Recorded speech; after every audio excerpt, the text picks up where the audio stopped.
Welcome guys, gals and non-binary pals to this week's episode of Buffy Boys, your weekly review of Buffy the Vampire Slayer from a queer, literary and feminist perspective. My name is Joel, I'm one of your hosts, and your other host is my sequestered pal. You messed it up a little bit, but I'm okay with it. Brian, hi. Halfway through, I was like, I don't know if the flow here for me is right. Sequestered co-host, I think works. Yeah, I know. I tried to basically change direction of the train as it was passing the juncture. I was like, no, I'm gonna hop to this other track. Yeah, so you're basically trying to do the classic Kantian problem in verbally. Exactly, that was my plan from the start of this intro, to do the classic Kantian trolley problem. Yeah, keep going. Great. So here we are, Buffy Boys, that's what we do. And this week we will be talking about Season 4, Episode 7, The Initiative. So Brian, do you want to kick us off with a Buffy Ann summary? Yeah, sure. So this episode was directed by James A. Contner, who last directed Harsh Light of Day. And it was written by Doug Petrie, who last wrote Enemies. And here's your Buffy Ann summary. Spike is captured by the Commandos, the Initiative, a military research unit commanded by Mikey Walsh. Riley is the commando leader. His friends, Graham and Forrest, are his subordinates. Spike escapes to Buffy's room, where he attacks Willow and discovers that a chip in his brain prevents him. Okay. Riley and other commandos try to seize Willow, and Buffy fights them off. Do they try to seize Willow? Is that true? They try to contain her because she's a risk factor or something. I mean, she is. Okay, cool. I mean, that was insane. I was just thinking something funny. Our friend Keen, who we've mentioned a couple of times recently because he has actually gotten caught up with the episodes now. I just realized that I have my headphones plugged in, but never plugged them, but didn't plug them into the right thing. They're plugged into my laptop and not my thing. And I was wondering why I was so quiet. So just for the record, that's a technical mistake which Brian made, just for the wiki, okay? Yeah, sure. So Keen has been listening to Buffy Boys, which is the podcast that we are currently recording. And he was saying to me that whenever he gets to the fashion part of the episode, he gets like immediately a shock because he realizes that he didn't note any of the fashion by any of the characters at any point during the episode. And I was like, you know what, Keen, same. I have to specifically force myself to look at the outfits, and I got reminded of that in this episode because Willow says to Riley at one point that Buffy's wearing a halter top with sensible shoes. And I was like, oh shit, I have to note some fashion notes. Sensible shoes is a judgment call as well. I don't know if I see a lot of very practical clothes on this program. It's true. Oh, and this episode was aired on November 16th, 1999. Great. So in terms of Bronze Banter, what we wanted to talk about, we would talk about this that we've been watching or that we've been doing because we're burning through our backlog in quarantine. And then we reckon let's just talk about everything we're doing in quarantine. It's impressive. Yeah, instead of burning through a backlog as you have been doing, I have just been playing one pointless video game endlessly. Inherently, intentionally pointless from my understanding. Yeah, so I've been playing, as literally everyone in the fucking world has, Animal Crossing, a game which I mocked not 2 weeks ago, I would say, because it seemed like stupid baby stuff. / Sims for furries. Hoisted by your own petard there, Brian. Exactly. So yeah, I've been playing a bunch of Animal Crossing. It's very soothing, I must say. It's been very enjoyable. I've been really enjoying it. It's basically a kind of like harvesting / social simulator where you basically have to build or design your own island, and you have to pick fruits and stuff. It's totally pointless, but the gameplay loop is very, very simple, very affirming, and very tranquil. And I think a lot of people have been using it as a crutch recently to deal with all this shit, basically. So that's been fun. I've been really enjoying that. And while you've been sitting beside me, kind of tranquilly doing something with turnips, I don't really understand. I've also been dealing with my own. I haven't got any turnips yet, so you're a liar. Well, all everyone's talking about is turnip prices and bells and all this kind of stuff. Stonks. I never. Okay. Answer me an Animal Crossing question live on air, right? Are they actually called stonks, or is that just a joke and they're called stocks? They're neither. It's the stork market. Okay. People call them stonks because stonks is like an age-old meme. It's that guy like with a smiley face looking at the but I wasn't sure if that was going down. derived from Animal Crossing. No, that's just Northern Line that you're taking from. Okay. So You've been playing I've been playing Doom Eternal. Doom. How'd you find it?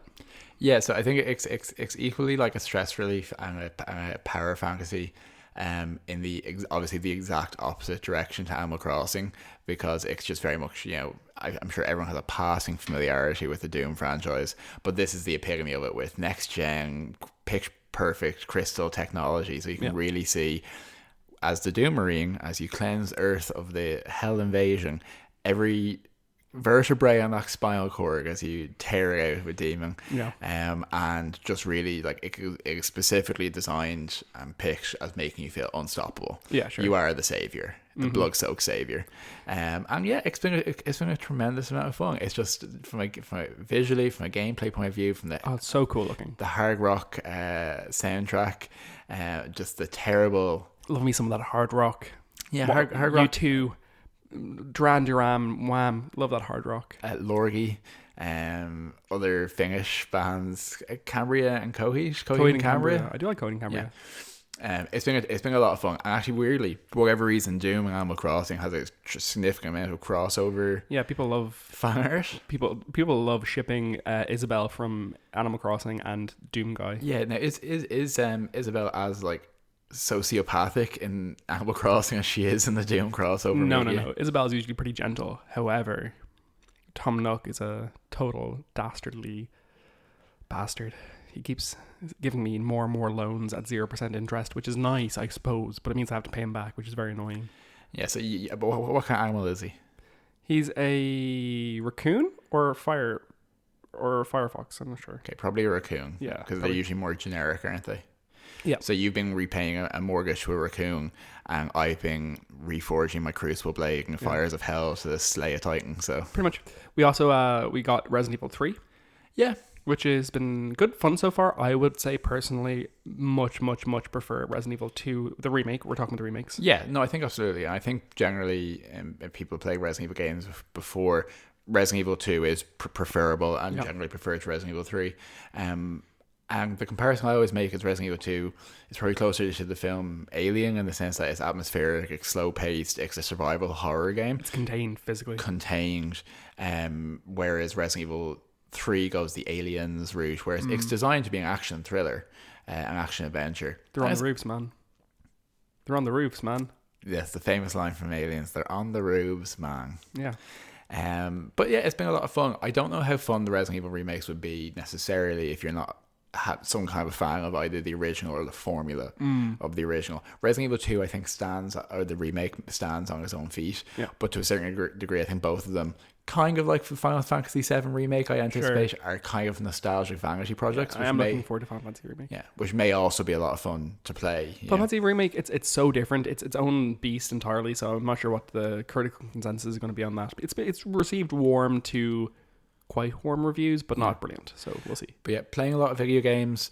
I recently finished all the DLC for Borderlands 3, which I talked about before. But I specifically want to highlight that I've talked about Borderlands in terms of its really, I think, mainstream underrated depth of queer representation. And just as a note of that, the last DLC I finished involved two main named NPCs, two men having their wedding in the heart of a dead cosmic god, and me as the bisexual Irish assassin having to kill the god and save their wedding and eventually officiate their wedding. So like that's some like gay Lovecraftian shit, and I'm really on that, you know? Yeah. So I highly recommend that. That's been a lot of fun as well. And then I think the obvious thing we've been watching, Brian, on the television. Yeah, the Tiger King. The Tiger King. Everyone's talking about Tiger King. Yeah. It went through the cycle for me where people were talking about it, and I was like, I'm not really bothered. And then I'll watch a bit of it, and then we watched, I don't know, like 6 episodes in one night. To the extent I'm actually now trying to convince my parents to get a Netflix subscription, which they don't have for German reasons, so I can be like, Mom, you need to watch Tiger King, you will love that. Yeah, she really will. It's not necessarily great documentary making, but it's gripping viewing, and I think that's the important highly thing. Biased documentary making in many ways. Yeah, I mean, so biased. There's so much, like, you know, shady camera work to suggest that someone's evil and stuff like this. Yeah. I actually noticed that someone who I follow online is David Farrier, who's the documentarian who did Tickled, and people probably know more for it's not Weird Weekends, it's Dark Tourist. Dark Tourism. But his documentaries have been getting a boost now because there's now listicles of here's 10 other weird documentaries you can watch. So funny. Now the Tiger Tickled King. It is great, in fairness. And he was trying to get someone he knows convince them to watch Tiger King. So he used Cameo, which is a site where you can pay small amounts of money to get celebrities to record short phone messages for you and things like that, to get the guy from Tiger King who acted as the Tiger King's campaign manager. Oh yeah, him. To record a message telling her to watch Tiger King. That's so funny. Isn't that wild? Hasn't the world got... Dave Farrier has too much money, apparently. Well, actually, I did look these things up, and for even relatively well-known people, they're not that expensive. Oh, okay. So I actually I know someone. I know. I can't say who, but I know someone who was considering doing that recently for a bit of like extra cash during all this thing, and who is like famous. And yeah, I was like, don't do that. Yeah, I think like if you're low to mid tier famous, like I say ballpark, you're spending maybe 30 to €80 for a message or something. People will spend that. Yeah. Well, a quick note, and then we'll move on. We also watched a couple episodes of Tales from the Loop, which is the new Tales from the Amazon Loop, Prime science fiction TV show. Hard science fiction, but also weird science fiction. It's based on an art book and a tabletop role-playing game, right? Yeah, so fundamentally, I highly recommend people actually look up these works because they're beautiful. They're the original inspiration for Tales from the Loop is paintings and artwork by a Swedish artist called Simon Stallenhag, and from that, the art book was developed and the tabletop role-playing game, and now a television show. And it's really a juxtaposition of kind of emotive but kind of barren and underdeveloped Swedish urban landscapes and rural landscapes juxtaposed against these kind of out of place, otherworldly robotic structures, kind of like a kind of Scandi Stranger Things. Yeah, it's kind of the vibe of it, even though it's set in Ohio. So the TV show, which is the most recent iteration of it, is set in Ohio, but the loop in question of Tales from the Loop is a Japanese as well, is it? The loop in question is a high-speed underground particle collider that this town is built around, and in the original property in the tabletop RPG, it is a Swedish town, and then there's connections to, and there's also one of these in America, and you can adapt it to your own hometown as well. But yeah, it's a bit of a sleeper in the sense of it's on Amazon, but they didn't even advertise it. Yeah, we were looking for it on the Amazon app, and it wasn't one of the top suggestions. Yeah, and it's kind of a slightly anthology, like loosely connected anthology series. We've only watched 2 episodes so far, and they're both very disconnected main characters. Yeah, but what I would say, my initial feeling about it was, do you remember when you watched a science fiction episode when you were younger, and might be an episode of X-Files or Outer Limits or something? Goosebumps or something like that. Goosebumps is kind of a softer example of that, definitely. And the ending will leave you haunted. Yeah. And genuinely, I think the ending of the second episode was really very, upsetting. very upsetting, but not exploitative. No. But just in the way that there used to be writing for children, more writing I think for young adults and children, where they can pull punches, where the kid would just get eaten by the evil clown at the end of the episode, and that would be it, and no one remembered him, etc. There was a kind of soft viciousness to it, but it was really fascinating. Are You Afraid of the Dark? Yeah, is another example of that. But yeah, I'm excited to watch more, and definitely hard science fiction, definitely kind of consistent with that. So yeah, it's been, I think as hard as it is to say, one of the positives of kind of the time we've had has been to explore this kind of stuff in kind of more detail and not be rushing through it. For sure. Okay, the initiative. Joel, I have a question for you. Yes. What does the title refer to? I hate these gigs. I know, yeah. The initiative, without being too literal about it, I would imagine would refer to the organisation, the initiative. Are you sure it doesn't refer to Riley's actions? Riley does take initiative. It's he's taking the initiative. Yeah, absolutely, yeah. That's the double meaning of the episode title, I think. I can definitely see it. I always found it was a very literal title, so I was confused by that. I can definitely say that I feel on rewatch, Riley is a more likable and more sympathetic character at this point than I remembered. Because I think in retrospect, we mainly remember Riley as a bit of a drip who was an angel in many ways, like a bit of a rebound normcore boyfriend who is comes across as flat.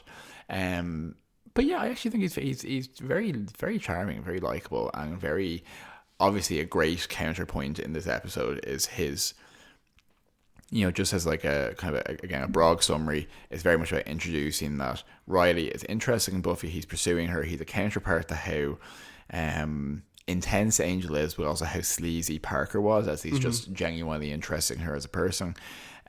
Spike is back in town and is a main character in the cast now, is being introduced as such. He's in the cast credits in the beginning. Yeah, and by virtue of the fact that he's been captured by the Initiative, which appears to be a government organization who is researching demons, capturing them, and Riley and Maggie Walsh are part of it, and that's kind of the whole thing. Yeah. But yeah, I think his interest in Buffy and how that develops could be presented as a bit morally superior. Sure. Like as in like a chastity or purity. Kind of like he like as being the only reason that he's better than Parker. It's because he doesn't want to have sex with her straight away. Sure, do you know what I mean? sure. But I think his interest in finding her as a person, and the fact that she likes cheese and being afraid to dance with her and all that, that speaks to a sincerity that I think is quite endearing. I agree. My only note about all that is that like he presents a masculinity that's definitely more traditional in this episode than say a Parker or an Angel. A bit more corn-fed. But he also has that very upsetting line where he's trying to get rid of Buffy when they both are doing the double bluff on each other, trying to tell the other one to go home because they're both out hunting Spike. Where she says, what do you think? That like girls are supposed to be protected by the big boys, basically. And he's like, yes. Yeah. And she doesn't know what to say to that. Yeah. Well, she says it's Teutonic, which I don't understand what that means.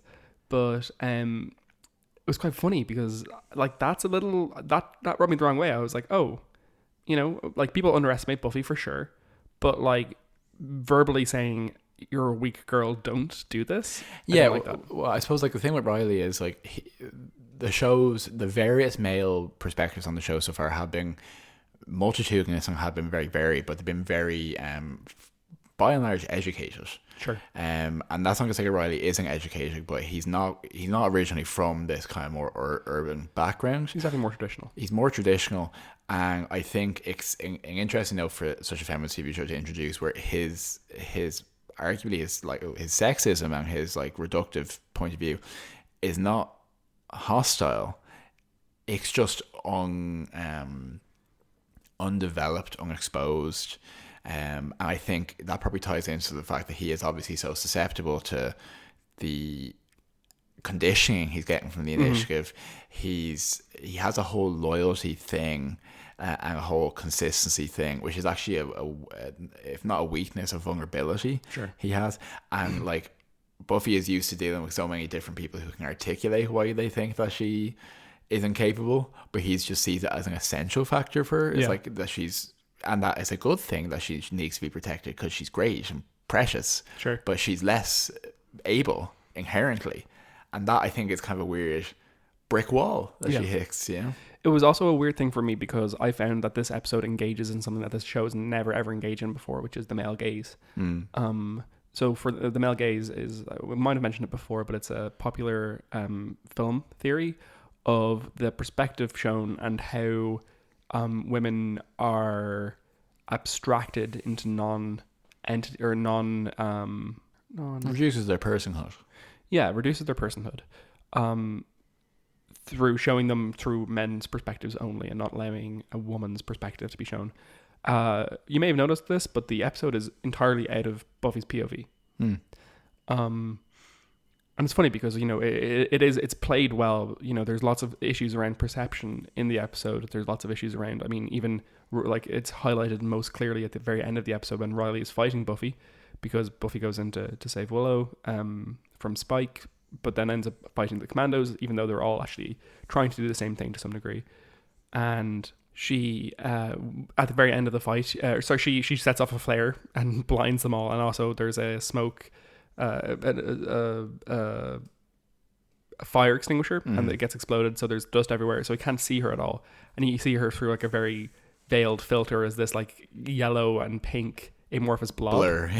So it's all about the perspective view of Buffy in this episode. Buffy doesn't have a POV point in this episode, so like, you know, that both deals with the fractured nature of the Scooby Gang in this season as a whole. You may have noticed this is this is episode 7 of the season, and episode 7s of the seasons, as Mark Fields notes, it tends to be turning point. Well, no, not so much a turning point, but emblematic of the whole. Oh, sure. So in season 2 you had Lie to Me, which was the structure of the season, and in season 3 you had Revelations, which was a miniature structure of the season. And this episode, it's the characters are fractured, and the initiative plays a huge role, and etc. So you can see it as, like, you know, a structure episode to some degree. But so the gang being fractured, it's Xander and Giles are off talking to each other, kind of not really interacting with other people. Mm-hmm. Buffy is kind of just being observed by everyone from afar, literally observed from afar by Riley and his friends. Willow is kind of moping, but also interacting with Riley.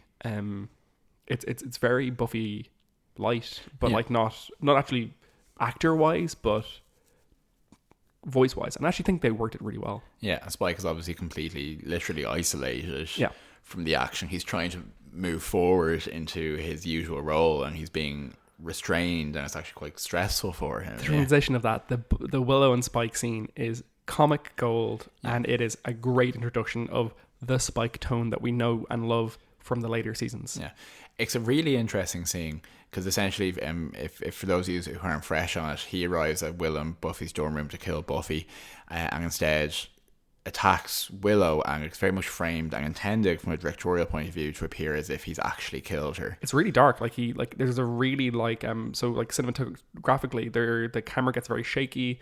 The perspective lines up with like what is going to be like a grisly murder scene. Yeah, and I think arguably there's also very much a touch of sexual violence to it, and particularly with her trying to like move her hands and him restraining her hands and all that. And obviously that's very endemic of the vampire phenomenon, but in the context of Spike is very relevant, I think, as well.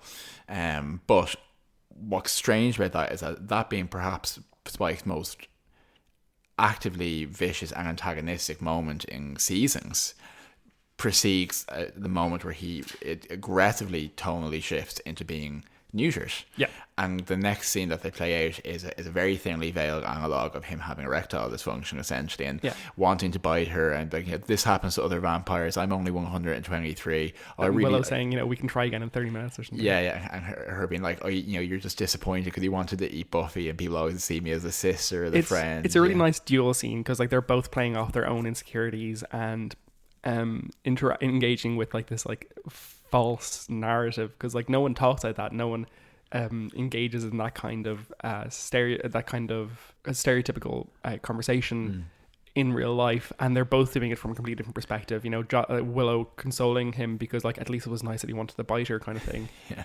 like nonsense. It's a mirror of obviously the conversation they've had previously the last time the Spike was in town. Yes, of course, when Something Blue. And it's a very nice moment where Willow says, like, you know, you came looking for Buffy and settled. And Willow's like, you'd never bite me. And he's like, I bought you in a heartbeat. Oh, no, I'm going to do that for every time I quote Spike. And then she's like, really? And he said, and he's like, I bought you in a heartbeat. Thought about it. And then he's like, that fuzzy pink and lilac number you were wearing last year, loved it. And it's just all so like, so you've already given up on the accent, literally the second attempt. I don't care, but it's all just so like it's genuinely great, and they're both great actors. James Marsters and Alison Hannigan play off each other really, really well here. I think it's funny from a critical point of view as well, because sometimes we can be a bit, you know, you can be a bit like academic about it. It's just, obviously vampirism, you know, because they steal life and the age and the restrained passions and all this, and we're kind of extracting how it's related to, say, sexuality and stuff like that. But in this, they're literally just like, oh, it's like when you can't bike someone, it's like you can't get it up. Yeah, you know, it's a bit kind of, I don't know, it's the epitome of like a popular access to a critical thought. Yeah, it is. Yeah, which I think is you know, people underestimate. Like, that is, if you can interpret that, you've interpreted the criticism of that theme. Yeah. You know, I find it's really interesting is that like people very rarely write about Spike in the context of him being neutered and being so fangless, because I think there's an acknowledgement that Spike is there because James Marsters was great and he was a great character, and it was great to be able to integrate him back into the fold. And I just find it like so funny that like there are things that critically we will just ignore because it's just acknowledged that, well, that's just good. It's just good viewing, you know. Yeah, it's the production element is kind of overlooked in that respect, and I think the scenes that James Marsters has as Spike, in terms of getting out of the initiative, dealing with the other vampire in there, kind of throwing him to the wolves. Do you remember who that vampire was? Do you? Yeah, so he was part of the gang from the opening episode. Yeah, Sunday's gang. Yeah. Those scenes that Spike has show that he can carry a scene by himself, that he can have his own plot, and which is like an essential thing that any member, even tangential member of the gang, has to be able to do. And I think very much it's a good point in terms of the kind of the male gaze that's introduced, because you obviously have Spike's male gaze is kind of probably one of the more consistent POVs that actually would be a stereotypical male gaze. He's quite unreconstructive in that way, and demeaning of women. Yeah, and we have introduced probably more male prime actors in this episode than we really have ever had before, because you've Riley bringing his energy, but he also has his two friends who Forrest and Graham.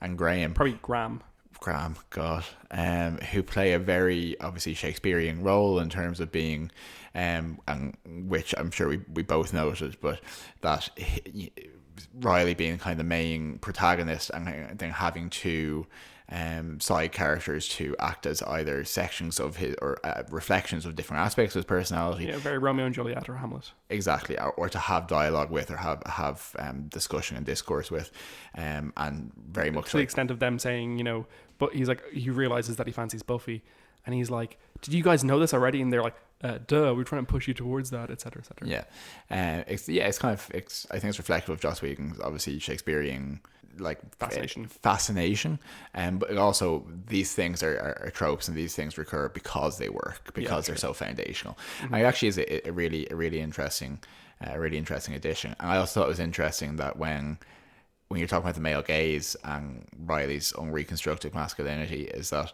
when they describe the person who beat them up in the hall to Maggie, they're like, oh, it was like some guy, monster, and he must have been like 9 feet tall, like used rippling veins, because it just, even the shapeless blur was clearly a shapeless blur of an attractive blonde in a trench coat.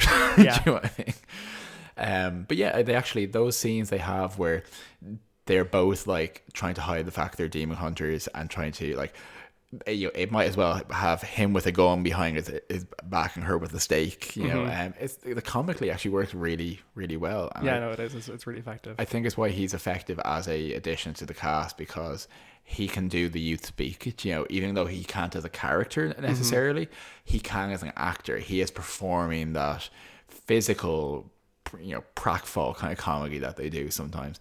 And God, even Brian, in the opening scenes of the episode where he's watching her, and I'm like, Buffy's just not like other girls, and she just can't work the like yogurt machine. Yeah. That's what happened there. She was too strong, and she accidentally broke it, and she couldn't fix it. It was great. It really highlights, like, I think people underestimate how weird Buffy is as a person. Yeah. She's not a flat like protagonist in that way. She is strange. Is this the introduction of the cheese into the subconsciousness that makes it into the last episode of the season? Potentially, yeah. Interesting. Buffy does like cheese. There's like just the scenes where Riley comes to Willow saying, like, you know, oh, is there any way, like, you know, how do I get on the ends with Buffy in a nice way? Basically, it's genuine, it's thought out, it's considered. There's also like a note of nicely uncomplicated approach to all this, in the sense that he identifies that he likes her, and he goes to move on it to be expressive and engaged with her. You know, it's not like a hidden secret. It's not an inner turmoil of, oh my God, you know, can, you know, me and Buffy ever get along? You know, we're star-crossed lovers. Instead of being star-crossed lovers, is like, well, he is kind of her teacher, and that's kind of bad. But yeah, it's kind of nice. And kind of nicely straightforward for Buffy. And that's kind of what Riley introduces, is a straightforwardness that she then, you know, pisses all over. Doesn't want, yeah. And the way they introduce him as kind of a love interest is by kind of decisively closing the book on Parker. And they have Parker there, and Forrest is asking him about Buffy, and he's like very crude and like the fact that he accepts with her, etc. So in terms of my kind of Parker apologism, I say, obviously this is like a horrible way that he speaks Beggar.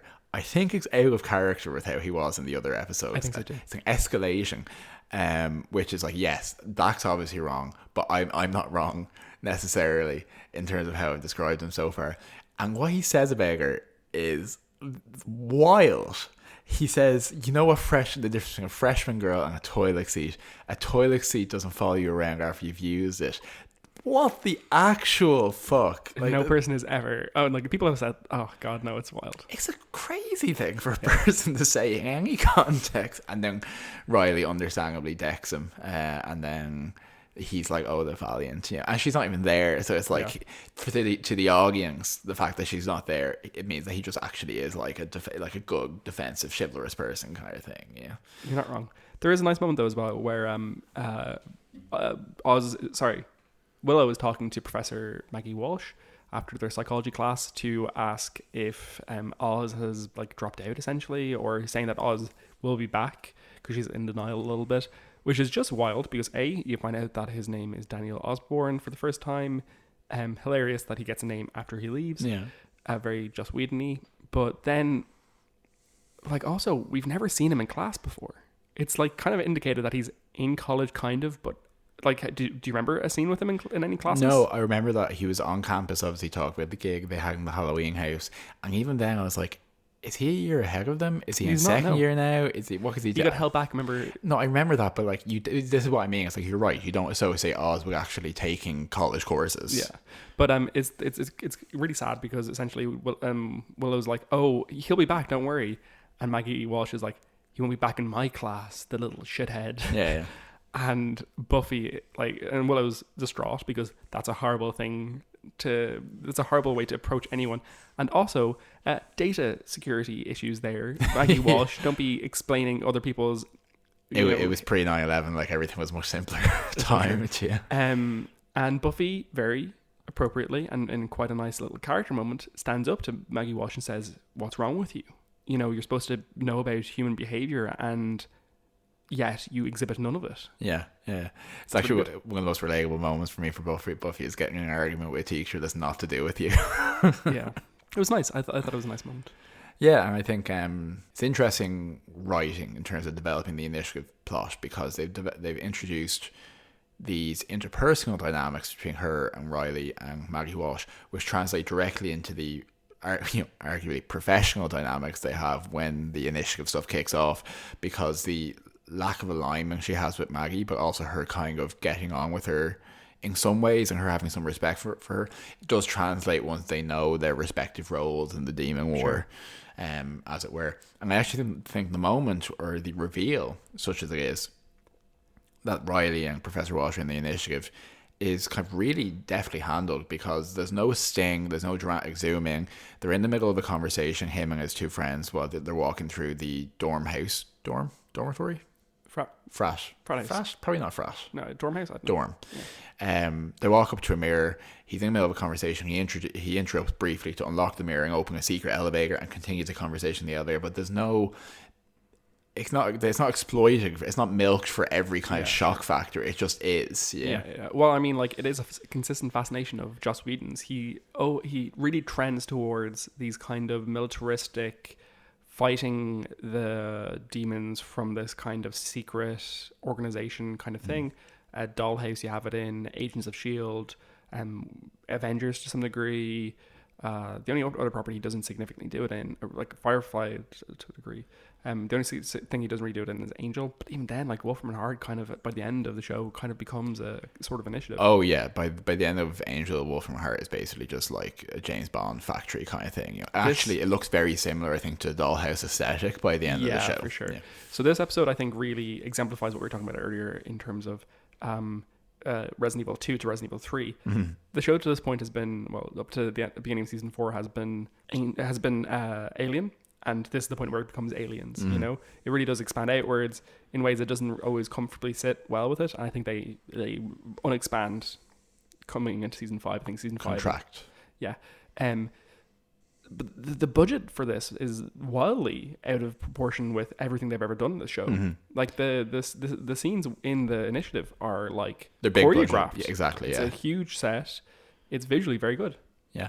And even in terms of how they're bringing kind of CGI into things and stuff, like when she fired off the flare, like that wasn't an off-screen squib went off. You saw a flare bouncing around the halls.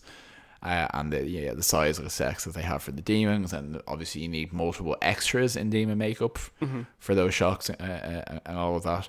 Did you notice as well that in terms of Giles and Xander putting together their gear for Buffy, that Xander requisitioned it using his soldier guy knowledge? You know, so he does acknowledge that he's kind of forgotten a lot of it though.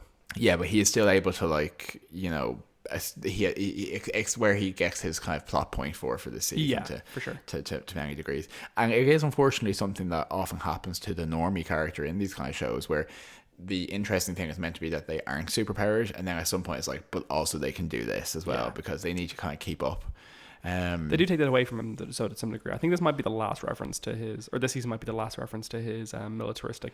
This season maybe, but I 100% have an image of him standing down a soldier in the initiative, basically pretending to be a recruit. So he gets Buffy inside at one point, and then that's probably it. Sure. Yes, for sure. So I think that's most of my content for what I was hoping to discuss. Do you have anything else, Joe? No, otherwise, just I think this is, again, as you say, trying to be emblematic of the season as a whole, showing that Xander and Giles are functionally within the group a bit of a loose end. And I think it's an interesting way to put characters who aren't in college at a similar moment of crisis, because as identity crisis, because Giles shouldn't necessarily be struggling, but he is, and it is plausible.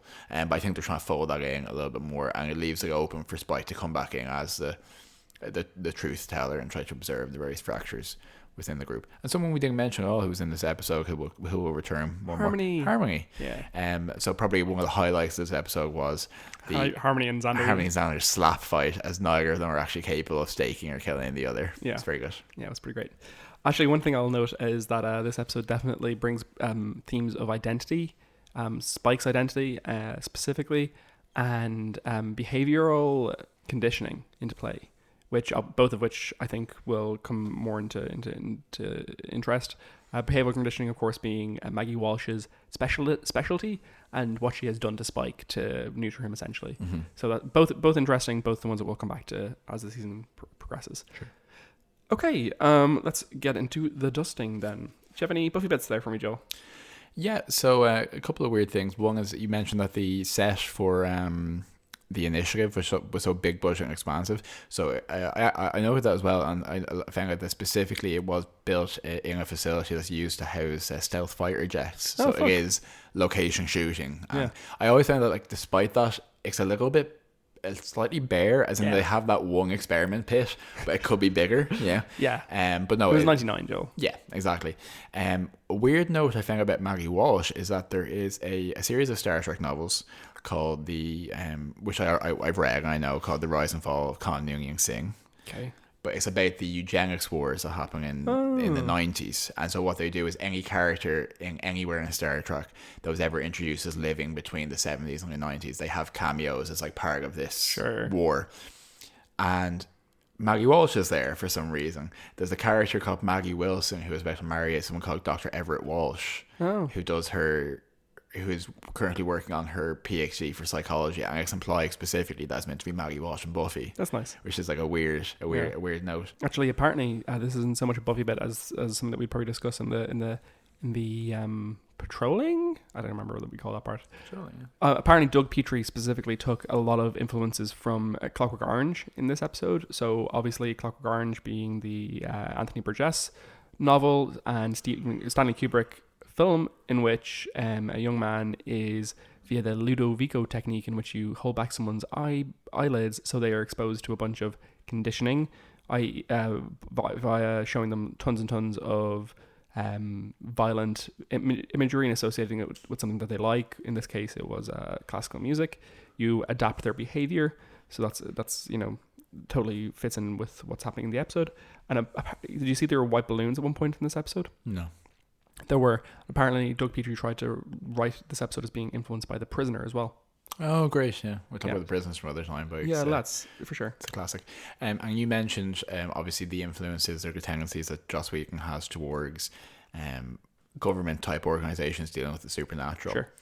So actually I had a note on that, which is obviously you mentioned that there's the Rossum Corporation in Dollhouse, but also the organization from Cabin in the Woods, the Shield from the Avengers and Agents of Shield, the company from Alien Resurrection, which he also wrote. Oh, sure. And specifically the Blue Sun Corporation from Firefly, so the 2x2 hands of blue.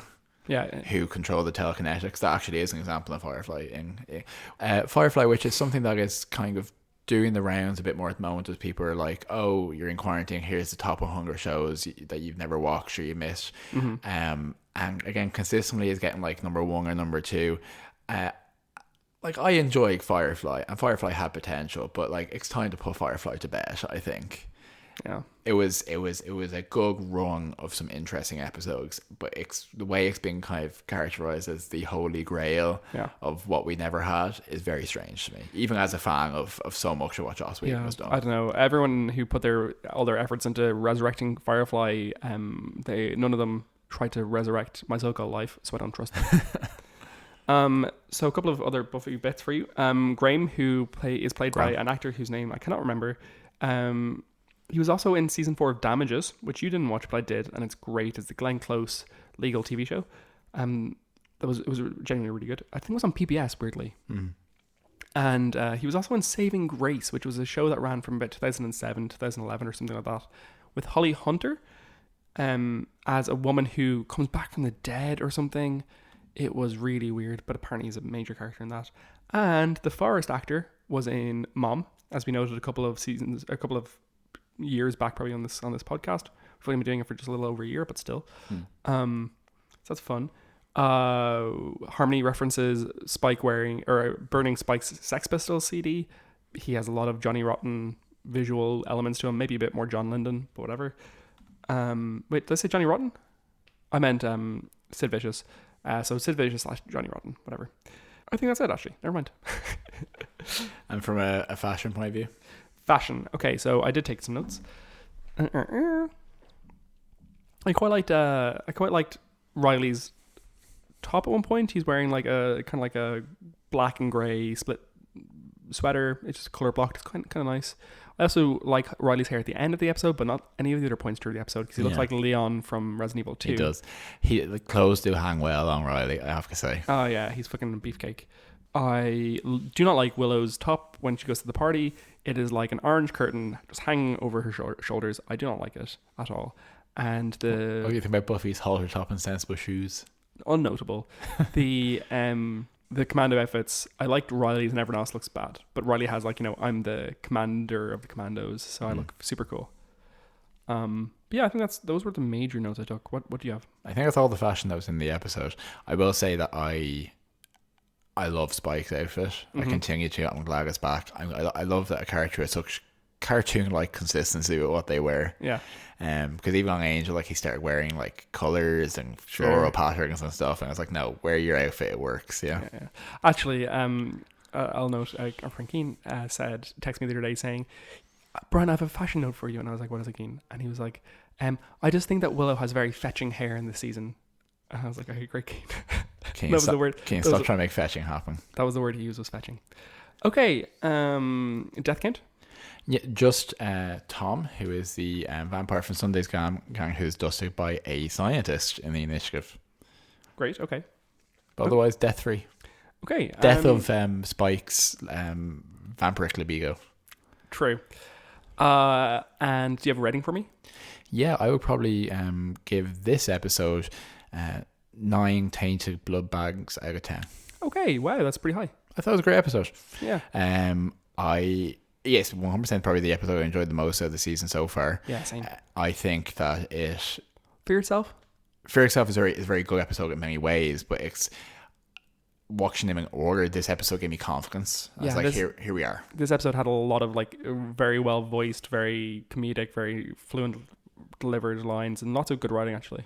Yeah, and it set up a compelling, if you don't know where it's going, well, even if you do, but like as a first viewing, it sets up a compelling tension for the season, which, oh my god, someone doing push-ups on the balcony over there. Oh no, I can't see them, thank god. No, like on the railing.